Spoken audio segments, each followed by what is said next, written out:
Soc Margarita Obiols, vaig ser la directora d'Olimpíada Cultural.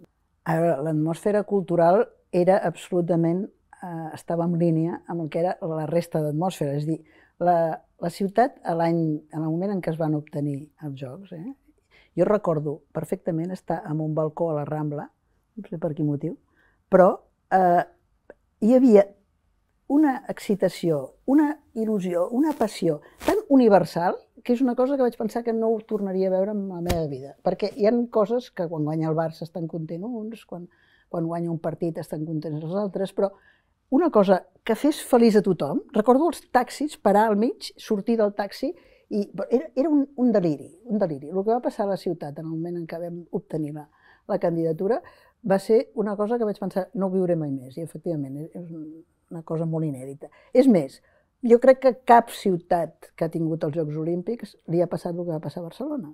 Nosaltres, pel que fos, jo crec que és perquè vam sortir d'una dictadura, hi havia generacions senceres que havien estat durant molt temps pensant el que s'havia de fer, volent fer coses, tirant endavant. Cada cop i volta van explosionar i va ser realment una cosa que es va notar, perquè no era una explosió d'energies sense ordre, sinó al revés, eren l'explosió d'unes energies organitzades, molt pensades, amb idees, amb esperit d'equip, i tot això era en el sector cultural, però és que era en el sector urbanístic, en el sector polític, però en general, perquè s'entengui el que va passar, s'ha d'entendre que és que hi havia molta feina feta darrere, moltes ganes, molta contenció, i de cop i volta van deixar anar les comportes i tot allò va sortir. I va sortir bé, crec jo, perquè, esclar, he estat ara repassant literatura, que hi ha tesis doctorals i de tot, parlant dels anys 80 i del que va passar i dels 90, i hi ha molt esperit crític, també, és lògic, és a dir, que ve molt bé sempre carregar-se tot el que ha passat i com hagués hagut de ser, però en general quasi tothom reconeix que hi va haver una força creativa i una força organitzativa molt fora de mida. O sigui, són coses que jo crec que es repetiran molt poc. És més, jo he estat a bastantes ciutats exolímpiques i us puc assegurar que pràcticament no n'hi ha cap que recordi els Jocs Olímpics tan vivament com nosaltres. Per nosaltres realment va ser una petjada que per més que es digui, hi ha la part de la pedra i nosaltres seríem la part de la no pedra, perquè una de les condicions que teníem a l'Olimpiada Cultural era que tota l'activitat que vam fer durant aquells anys havia de ser una activitat no infraestructural, excepte les escultures, que diguem és l'únic que va quedar en pedra, que tenia un doble sentit, perquè era enllaçar amb tota l'operació urbanística per la via artística, i això va ser l'únic punt, que a més va ser extraordinari i molt bo, però en general, o sigui, tots els 4 anys vam dedicar a fer activitat cultural. I això era molt enriquidor, perquè vam aixecar tot l'esperit que hi havia, no adormit, però aixafat durant molts anys. Vam poder realitzar coses de bastanta magnitud i, a més, algunes d'elles crec que encara que no se sàpiga, tenen els fruits ara aquí, es poden collir, es poden contrastar. Bé, els que van preparar la candidatura, la veritat és que ja van ser ambiciosos. Aquí hi havia gent, el Subirós, el Ramoneda, tots aquests són els que van dissenyar el programa. A última hora el programa el vam nosaltres portar a terme, però aquest programa estava ja presentat en la candidatura i era molt excepcional, perquè no hi ha cap candidatura olímpica que inclogui una olimpiada, que són 4 anys, d'activitat cultural. I això era l'emulació dels Jocs Olímpics grecs, que a l'antiga Grècia, la cultura, durant els 4 anys previs a les competicions esportives, es feien competicions culturals, és a dir, de poesia, de música, i tot això tenia un valor extraordinari, perquè jo en aquella època també reconeixo que ho vaig descobrir, però els grecs li donaven una importància tan gran que en els actors, en els poetes, en els músics, els retribuïen amb diners, cosa que no feien amb els atletes. Els atletes li posaven corones de llaurer, però es considerava que realment... I durant 4 anys estaven estimulant la creativitat per arribar a culminar amb els Jocs Esportius. Això va ser una idea bonica que la vam traslladar a Barcelona i que la vam poder realitzar. Però us he de dir que després d'això tots els candidats olímpics, jo he vingut a entrevistar, venien a Barcelona, preguntàvem què, perquè tots els que estaven preparant candidatures volien fer el mateix i no ha aconseguit ningú, ningú. O sigui, no recordo quina ciutat que van fer un mes abans, cosetes. Roma potser, no ho sé. El cas és que és una cosa molt inèdita i això penso que és important que n'estiguem orgullosos perquè hem de dir que érem, no el germà petit, però algú quasi pitjor, diguéssim. En l'estructura d'organització olímpica, els de la cultura, bueno, escolta, això, ens vam haver de posar a part perquè no ens feien cap cas, vam haver de crear una societat especial, perquè és que eren discursos molt diferents. O sigui, tot l'equip olímpic estava totalment preparat per 15 dies en què havien de mil·limetrar tot el que passava i era d'una complexitat extraordinària. Diuen que és l'organització més complexa que hi ha en el món, la d'uns Jocs Olímpics. Això és una cosa que es deia, que no crec que sigui contrastable, però es deia, i en aquest sentit l'Olimpiada fèiem una mica de nosa, aquesta era la veritat, perquè aquests de la cultura, no? Aquests de la cultura, i realment el món de la cultura i el de l'esport mai han sigut mons que dialoguin molt íntimament, es toleren com a molt. I el cas és que durant aquests 4 anys vam haver de fer barraca a part, però, esclar, tot això acollit en una ciutat que estava absolutament desitjosa que passessin coses i que participava en tot, que s'abocava d'una forma extraordinària. Cada cosa que es feia. El primer que vam fer nosaltres va ser el concert de la nit famós. Clar, aquest concert va ser un concert també molt inèdit, perquè reunir multituds al carrer per un concert gratuït, que al final vam fer una part que es pagava per poder controlar la seguretat, perquè era una cosa que no hi havia masses antecedents. I després del nivell en què va ser, i era una cosa agosarada, atrevida, i que en aquell moment, si ens entretenim en mirar els diaris de l'endemà, doncs veureu que ens van matxacar. O sigui, va ser un horror. I després d'això, aquest concert, jo anant pel món m'he trobat milions de vegades que et diuen el millor dels Jocs Olímpics de Barcelona va ser la cançó del Freddie Mercury i que molta gent es pensa que és l'himne. Va ser 4 anys abans i va ser una cosa que aquí localment va tenir èxit, però la premsa ho va matxacar. O sigui, hem de veure lo especial que és tot això. Però es va fer, i va ser un concert estranyíssim, perquè barrejar el Freddie Mercury amb la veritat és que va ser idea del Pino Saliocco amb el Freddie i ens hem lluitat moltíssim per poder-ho aconseguir i va ser fantàstic, però és que en aquell concert hi havia el Camarón també, o sigui, per saber les coses que van arribar a passar allà absolutament excepcionals. I això va començar, però va començar el mateix dia amb una exposició extraordinària a l'edifici de les Aigües sobre tota la planificació urbanística de Barcelona, i allà va començar aquesta tafaneria que té el barceloní, que després es va convertir en que cada vegada que s'inaugurava alguna cosa de les que s'estaven preparant, bueno, hi anava massa. És una cosa que no està gaire escrita, això no veig que passi a gaires llocs, però una tafaneria per el que passa a la ciutat i una identificació bastant extraordinària. I després, doncs, vam aixecar la bandera amb un Covid descomunal, tot això va ser el 89, i a partir de llavors ja va començar l'activitat dels 4 anys. T'has avançat perquè jo tenia previst preguntar-te com es va gestar l'actuació de Montserrat Cavallé i Freddie Mercury a la nit, perquè realment és curiós que el més icònic ha quedat això, no? Sí, és sorprenent perquè si us explico com ens vam haver de barallar a capa i espada per aconseguir que això anés endavant, perquè aquí ens ho han posat tot impossible quasi. El Freddie va tenir una idea, el Freddie era un tipus molt genial i es va enamorar de la Cavallé així, va voler conèixer-la i li va fer la proposta. Llavors, a partir d'aquí, el Pino Saliocco va ser el que va fer de productor i va entabanar a tothom i tot això va ser aconseguir que aquest concert es pogués finançar, perquè evidentment ells se suposa que no ho cobraven, però va costar molts diners i no sortien del pressupost olímpic, per tant, ens en vam haver d'anar al Japó, Rosic i jo, i vam aconseguir que una companyia japonesa, Dentsu, posés tota la millonada per pagar això. I el producte va ser una pel·lícula que va anar després a un festival a Nova York i vam guanyar el premi perquè va ser bastant extraordinari. O sigui, jo crec que ara quan el tornes a veure penses realment va ser molt extraordinari. I va ser una genialitat del Freddy, s'ha de dir. I la Montserrat s'hi va enganxar perquè era així, ella també, però aquest va ser l'origen i jo penso que són de les coses que han quedat, no hi ha dubte.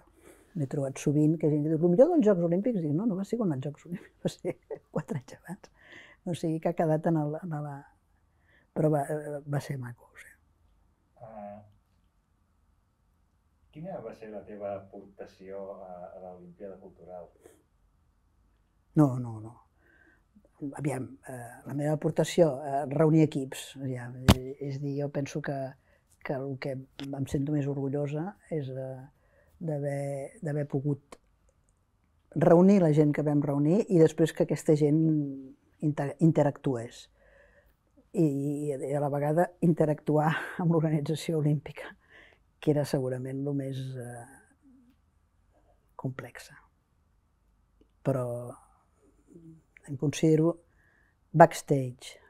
Sí, sens dubte. És a dir, vam ser molt rigorosos i, bueno, a vegades surt millor o pitjor, no? Però amb excel·lir amb les coses. És a dir, tot havia de ser en tots els... L'organització, el contingut havia de ser ben seleccionat, però a més el disseny, o sigui, això va ser una cosa molt cuidada, la forma de comunicar-ho, amb això també vam fer coses molt novedoses i penso que el Mario pot explicar antes i després dels festivals aquests, quines coses van aparèixer llavors que després han quedat perquè eren idees que feien fluir les coses i penso que vam aprofitar, o sigui, la gràcia va estar aprofitant les ganes i la creativitat que hi havia a tot arreu. És a dir, la gent tenia ganes de consumir, però també tenia ganes de produir, tenia ganes de crear, d'interactuar. És un fenomen que a vegades es troba a faltar. Jo em considero una privilegiada total. És a dir, jo les vaig passar molt crues en moments donats, però ho dono tot per bo, perquè he conegut gent extraordinària, he tingut experiències màgiques, he fet amics de per vida i tot això ja està, ho porto ja a l'ADN i em sento molt feliç. I en sèrio, és que la gent que vam treballar a l'Olimpíada Cultural va ser una escola de gestors culturals, no existia aquest fenomen abans, és a dir, no hi havia ni... Tots els caseus estan repartits per totes les institucions culturals, perquè una de les coses que teníem com a condició era que nosaltres, l'Olimpiada, no posava un duro en pedra. Insisteixo, parèntesis, l'únic que va haver-hi són els famosos programes d'escultures extraordinàries, però era aquesta intromissió via art, però totes les infraestructures culturals van anar per després. És a dir, que el que es tractava és de mantenir el caliu de la creativitat i de l'empenta cultural per després poder, a Barcelona també, pujar al grau de la seva riquesa cultural. Per tant, ni museus, ni teatres, ni res, tot això va ser després. I després, és veritat, tot això es va omplir de gent que havia estat a l'Olimpíada Cultural, vull dir que allà es van forjar i es van treballar, vull dir. Hi ha casos com el Mario Gas, que ja tenia la carrera feta, però va poder projectar en el festival i ha seguit projectant i segueix. O sigui, això és bastant lloable. Però, en general, allà es va formar moltíssima gent. És a dir, que això és una de les coses, és una escola. I això sí que és de recordar en positiu. Sempre hi ha un abans i un després, això em sembla que és... Aviam, insisteixo que m'he volgut aquests dies pensant en això, anar pensant en coses en què realment són coses per recordar, això és una cosa, i les altres són coses per anar endavant. I per tant, el fet esclar, el que fa edificis, és molt fàcil perquè queda allà, entens? És dir, això, tenim les escultures, doncs sí, hi ha unes quantes escultures que es van fer, perquè allà estan. Però, en canvi, l'altre és més intangible, òbviament, i més difícil d'avaluar. Dius, oh, bueno, sí. Home, mira, per exemple, una de les coses que se'ns va dir quan estàvem intentant muntar el festival de tardor, i després ens deien, no, és que a Barcelona no hi ha públic de teatre. I és una mica veritat, jo al teatre hi he anat tota la vida, des de petita, i érem, sempre quan ens trobàvem, i un que deia, som 80, sempre érem els mateixos, és a dir, hi havia un nucli, hi van haver punxes, justament als anys 70, hi va haver unes mogudes, però a Barcelona no es havia consolidat. Sempre es deia, a Madrid el teatre sí que funciona i tal. I quan vam estar planificant i posant en marxa les coses, hi havia veus qualificades que deien, no, a Barcelona no us en sortireu, no hi ha públic teatral i això no. Doncs va, aquí sí que s'ha de dir que hi va haver públic teatral i segueix havent públic teatral, tot i que ara sembla que amb la pandèmia hi ha hagut un baixón, però és conjuntural. A Barcelona hi havia molta gana, i hi havia molta il·lusió, i llavors tot això combinat, i si els subministres el producte, doncs les coses funcionen. Això és evident, és antes i després. I després aquesta exigència de qualitat amb les coses, en el sector cultural, bueno, esclar, tot va anar acompanyat, és a dir, nosaltres el que vam fer és recollir una cosa que estava allà, és a dir, la potència del món del disseny i de l'art a Barcelona hi era, entens? És a dir, el que vam fer és propulsar-ho més, però hi era. I penso que això és una cosa que segueix havent-hi. A Barcelona hi ha un nivell, home, i que tant que agrada explicar el Titanic i que no sé què, en moments donats, no? I que a Madrid sí que tira, a Barcelona indubtablement hi ha un nivell cultural que estava reconegut ara internacionalment. Llavors no existíem internacionalment. És a dir, que això també és veritat. Abans i després dels Jocs, no és per l'Olimpiada Cultural, sinó per tot plegat, vam entrar en el món internacional. Jo després, per feina, m'ha tocat córrer bastant món i, òbviament, vam passar a que et preguntaven on estava Barcelona, a que, bueno, the coolest city in the world. Me'n recordo de sortir en portada del Time, quan el Pasqual Maragall va ser president de la Generalitat, per tant et parlo del 2003, recordo una portada del Time que deia Barcelona, coolest city in the world. Això ha quedat, que té un prestigi, abans era una ciutat literària, des del punt de vista cultural, d'un altre perfil, els que la coneixien, la gent molt experta.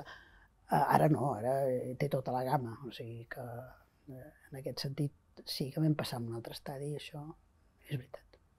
Home, sí, jo vaig tenir una sort immensa a la vida i he tingut molta sort en aquest sentit des del punt de vista de la feina, perquè això és una carambola, que et toqui una cosa com aquesta, no passa cada dia.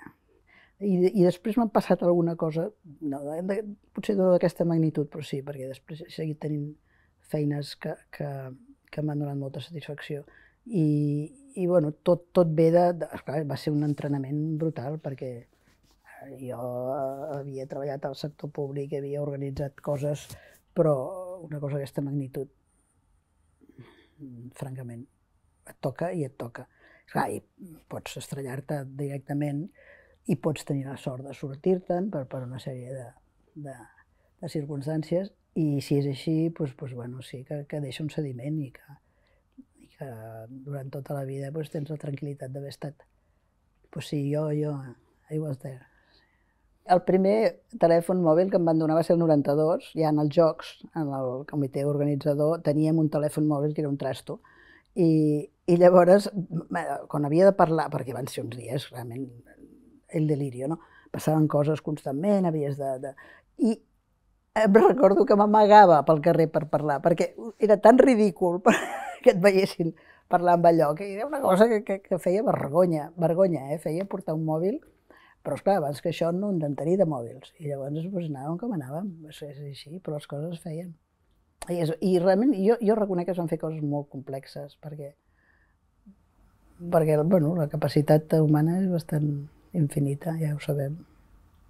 Aviam, des del bon inici, aviam, ja hem parlat del concert de la Montserrat i el Freddy, que això òbviament és memorable, però després, aviam, la primera exposició va ser la dels esports, la segona, la del Quadrat d'Or. El Quadrat d'Or va ser una exposició que crec que ha deixat molt pòsit, o sigui, cabdal, i que a més va coincidir en un moment en què ja... Penseu que fins a aquell moment a Barcelona, a tota la part modernista, s'estaven destruint totes les porteries modernistes per posar unes coses d'aquestes d'alumini. Això va ser un moment terrorífic i pam, es va aconseguir parar. També des de l'Ajuntament hi havia unes normatives i tal, però en aquell moment l'exposició al Quadrat d'Or va ser com un esclat d'orgull, de dir no, però això no és lleig, això és una meravella. Llavors, aquí va haver un canvi i jo penso que això va ser bastant substancial. Després, el Festival de Tardor a mi em va emocionar des del primer moment, perquè vam portar coses d'un nivell extraordinari. Vam portar el Woman, que va ser una cosa que també ens vam anar contracorrent, perquè vam ser molt mal rebuts, si mireu la premsa de l'època, i va donar peu a coses que per mi són de records màgics. O sigui, per exemple, la nit a casa de la Carmen Amaya, en què hi havia el Sabicas, hi havia la Maite Martín, hi havia el Cecil Taylor, hi havia una barreja d'uns xinos que van portar del Woman. Hi va haver un concert absolutament únic i tota una nit, són records d'aquests que no se m'esborraran mai. I després, molts dels espectacles que es van portar amb el Festival de les Arts van ser meravellosos. Que ara veig que surten coses que diuen per primera vegada, no sé què, no sé quant, si nosaltres ja ho hem fet, no ens en recordem, si ja ho hem fet. I el Festival de les Arts l'últim any va ser boníssim. I segur que em deixo moltes coses, perquè van passar moltes coses meravelloses. I vaig fer amics extraordinaris, vull dir que són... Això potser algun dia tindré humor d'explicar-ho, però ja són vivències molt personals.